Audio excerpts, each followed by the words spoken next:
প্ৰিয় ছাত্ৰ ছাত্ৰীসকল জেজেবি মেথ চেনেলটোলৈ তোমালোক সকলোকে স্বাগতম জনাইছোঁ। আজি আমি ক্লাছ 9ৰ এডভান্স মেথছৰ অনুশীলনী 2.1ৰ 2 নম্বৰ প্ৰশ্নৰ ওপৰত আলোচনা কৰিম। 2 নম্বৰটো আছে আমাৰ সত্যতা তালিকাৰ সহায়ত উক্তিৰ বীজীয় ধৰ্মবোৰৰ আটাইকেইটা প্ৰমাণ কৰা। আমি বৰ্গসম বিধিটো নকৰোঁ, এইটো আমাৰ গোটেই সহজ। এতিয়া সন্মিলন বিধি এছ'চিয়েটিভ লটো আমি চাম। ইয়াতে 3টা ষ্টেটমেণ্ট আছে, আমি 2টা একেলগে কৰিম। আমাক লাগিব পি কিউ আৰ, এই 3টা ষ্টেটমেণ্ট। পি অৰ কিউ লাগিব, তাৰপিছত তোমাৰ লাগিব কিউ অৰ আৰ,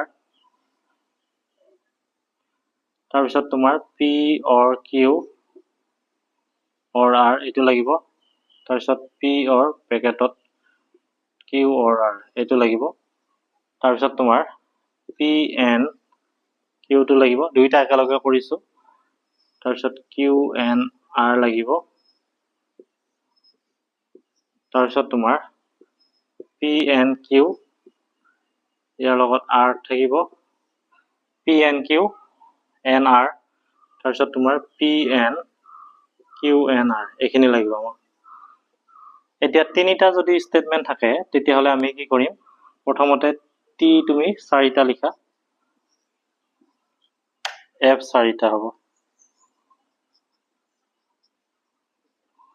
তাৰপিছত টি 2টা লিখা, এফ 2টা লিখা, টি 2টা এফ 2টা, তাৰপিছত অল্টাৰনেটলি টি এফ এনেকৈ লিখা।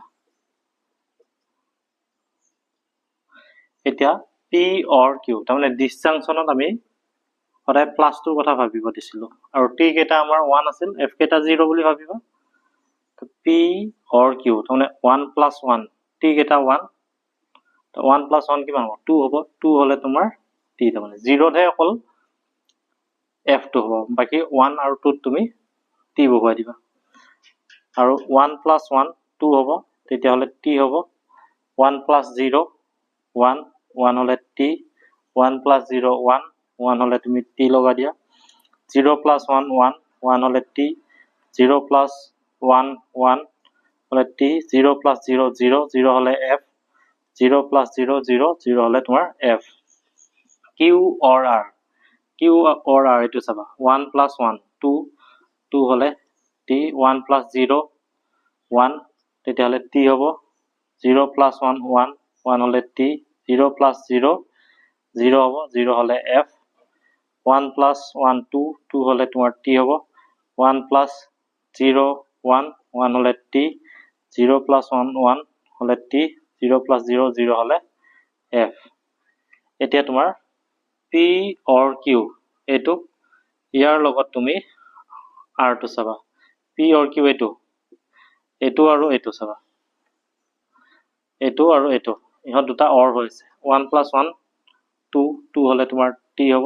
1 + 0 1, 1 হ'লে টি, 1 + 1 2, 2 হ'লে তোমাৰ টি হ'ব।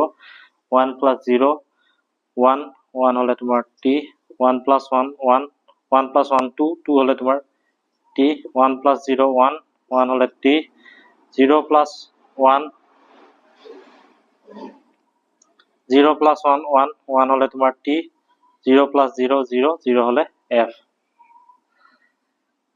এতিয়া কিউ অৰ আৰ, পি অৰ কিউ অৰ আৰ এইটো চাবা। কিউ অৰ আৰ এইটো, ইয়াৰ লগত তোমাৰ পিটো চাবা।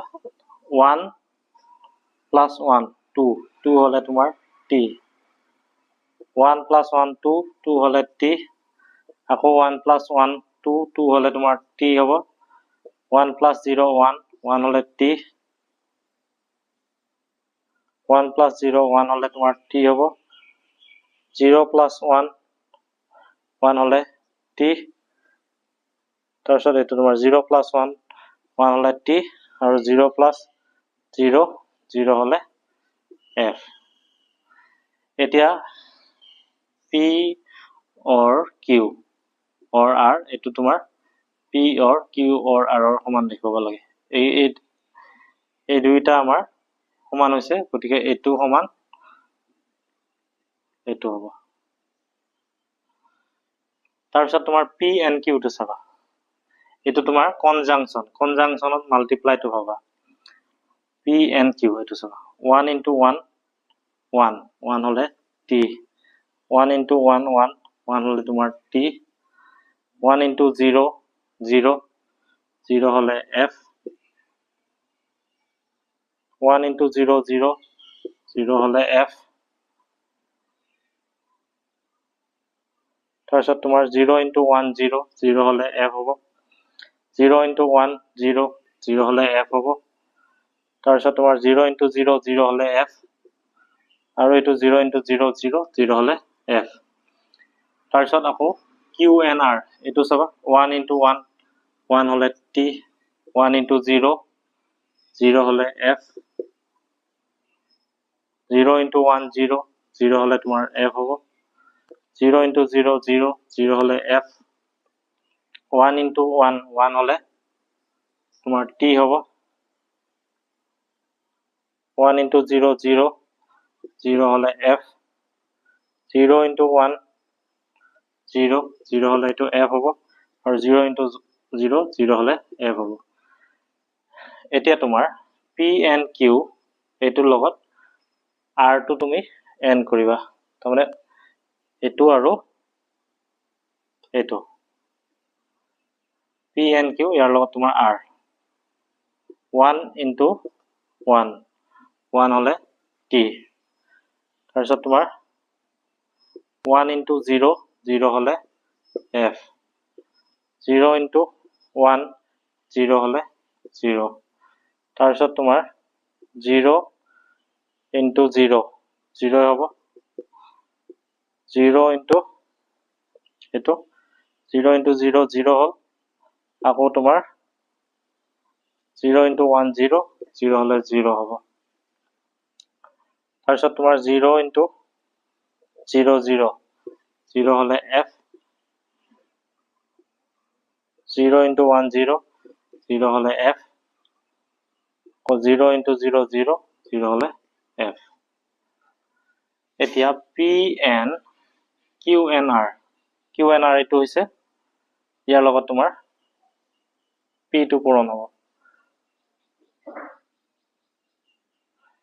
q n r ৰ লগত p পূৰণ হ'ব q n r কোনটো এইটো ইয়াৰ লগত তোমাৰ p টো পূৰণ হ'ব মানে কনজাংশনত মাল্টিপ্লাই কথাটো ভাবিব দিছিলো গতিকে 1 into 1 1 হলে t 1 into 0 0 0 হলে তোমাৰ f 0 into 1 0 0 হলে তোমাৰ f এইটো 0 into 1 0 0 হলে f এইটো তোমাৰ 0 into 0 0 0 হলে f এইটো 0 into 0 0 0 হলে তোমাৰ f হ'ব 0 into 0 0 0 হলে f এইটো তোমাৰ 0 0 into 0 0 হলে f হ'ব এই দুটা সমান হৈছে গতিকে তুমি এইটো আৰু এইটো সমান বুলি ক'ব পাৰা তা সন্মিলন বিধিটো হৈ গ'ল সন্মিলন বিধিটো আমাৰ হৈ গ'ল এতিয়া আমাৰ বিনিময় বিধি সেইটো একে নিচিনাকৈ তোমালোকে কৰিব পাৰিবা গোটেইবিলাক সহজে এইকেইটা তোমালোকে ধুনীয়াকৈ কৰিব পাৰিবা